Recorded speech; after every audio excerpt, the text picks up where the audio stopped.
Hey, what's going on everyone? In this video, I will show you how to turn off the HUD in Apex Legends. Perfect for cinematic clips or clean screenshots. First, launch Apex Legends and go to Settings. Next, scroll down till you see Arsenal's map and HUD icons.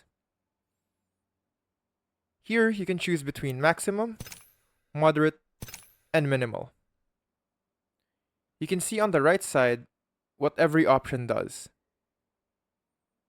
At the moment, Apex Legends does not have a single button to completely disable the HUD during normal matches. However, you can hide most HUD elements by using spectator mode or firing range.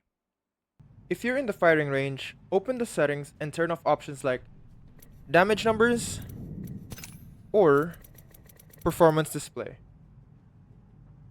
This will give you a cleaner view. For the cleanest no HUD footage, use custom matches with spectator mode.